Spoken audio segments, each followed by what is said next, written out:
everyone, and welcome back to episode 15 of Medieval Dynasty. And do we have a doozy for you today? There happens to be quite a big spoiler alert in the middle of this one because we find out what happens in the main story.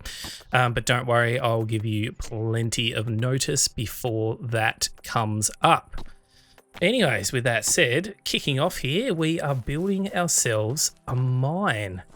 Finally unlocked the mine. Very, very happy about this because it will enable us to definitely start getting a lot more of those resources to get those top tier sort of bronze and iron tools and weapons. So that's what we're really after. And there we go. Look at that. Even lights the place up for you. So good. And I figured if we're going to have a mine here, we might as well have the workers in that mine actually next to the mine. So yeah, we start building ourselves a little village right next to the mine entrance. How can I help you? And here we are just collecting villages or new villages for the mine. And they'll be populated in those houses that we built. And you can see I've popped another house up since then and just going to pop some niceties down too. You know, nice little fire, pop some seats around the fire. You know, just all those things that helps the village's mood. Which we're doing quite well at the moment. I think most of my villages are sitting well above 50% mood, which is great. Yep, and here we go. Just popping some stools around the fire. You know how it is. There's a bench, a lovely bench. There we go. Look at that. Perfect. Okay. And again, getting some more people for the mine. How are you? Here we go, getting another one for the mine as well. And funnily enough, we keep just finding all these things for the orchard in carts and things like that. I have not bought in this whole playthrough one orchard item. They have all just been found as I've been wandering the map, which is really good. Because they are actually quite expensive if you look at all the seedlings, buying them off people. As you can see, we've got some plum seedlings at the moment, so we're going to plant these up. Yep, there he goes. Good work. And I like to take notice of the fact that inside the small bag, the actual, depending on what seeds you're planting, the picture inside the bag changes. Really cool. And repairs again, as always. I swear this won't become a problem in the near future of the game. Once we get that builder's hut, they will take care of all those repairs for us. And here we go again, just making some more roads, making the village a little more lived. And that's, yeah, okay, that's a pig head. Don't know how that got there. Definitely not an ornament. And, oh yep, back down to Sambor. Continuing with the story, of course. There we go, some more dynasty points. Again, I will actually explain a little bit about the story when we get to that spoiler part as well. I'll kind of summarize it before the end of the video just because I know that I haven't actually done much talking about the main story. And as you can see, we're back into winter again. The little Takker's growing up. He's wandering around now, not just in the crib. And here we go, finishing off the Sanborn side of the story, I believe. And oh, look at that horse. Love the horse. Oh, that's right. Yeah, and we gain ourselves some more dynasty points by doing the King's mission as well. It's good the further and further we get along the game, sort of having coin is becoming much less of an issue. It's getting much easier to actually get coin, so... that's right, we have to find Kestrel, which I believe is in here. Here she is. We go, a bit drunk by the looks, but or hungover, I'd say. Look at that, beautiful. I think that's what I was meant to do. Yeah, there we go. Moving on to go get the potion of sobriety, but before that, giving the King's Guard his coin so we can get some dynasty points. And yep, we did the ride out, come back with our good sobriety potion, which by the way was all the way across the map. Thank God for the horse. And just a big bit of the story here, big chunk of the story. Pretty much just talking about who killed your father, honestly.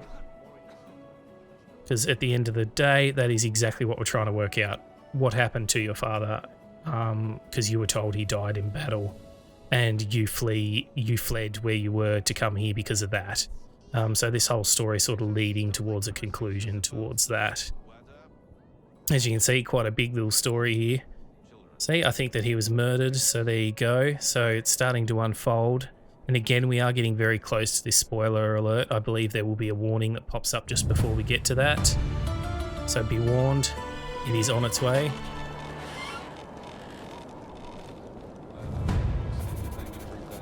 And here we go. Right, so we're about to find out the end of the main story. If you do not want to know, stop the video here. And here we go. This cheeky moose just running in front of us there. Look at that. I'm glad it didn't kick me, actually. Right, and so we were sent to find this guy in the forest. Is it Dieter? I think it is. And as we're moving along, I won't slow it down, but pretty much yelling at him to tell you who murdered your father. And it's coming. And it did tell you, but I didn't actually slow it down. The murderer was... Gee, I might just wait. Let's just wait.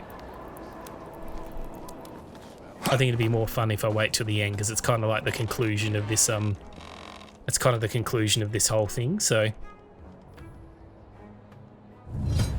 Angler without a cause, huh? And look at that. Had a crossbow handy. Oh, but apparently I failed it. That's a bit weird. I love how everyone coughs in the winter. It's like COVID plus. So there's you got two everyone sneezing and coughing. Crazy. It is fairly cold at the moment though. And here we go, back to the Dieter guy. So we did everything he asked us to do, and we're about to find out who our father's killer was. Oh, I don't know if you saw that quickly pop up. But I'll give you one guess, and he's pretty much right in front of us. That's right, you guessed it. Unigost. The person, the Castilian person that's been guiding you through this whole playthrough was the man that murdered your father.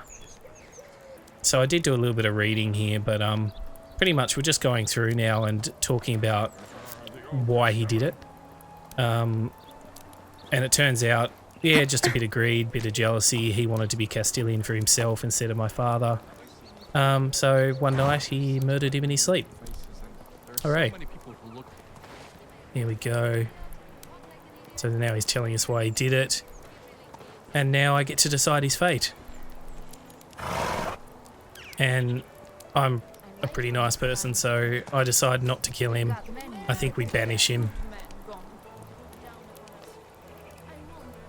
Yeah, I'm pretty sure. Yeah, we do. We decide to banish him from the village. You are exiled from this land, Unigost. Leaving this peaceful place as a murderer and a liar shows your true colors. You tried to poison my mind just like you did with Jordan's. But that's not going to work this time.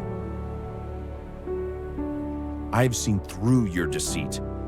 You deserve no forgiveness, only pity.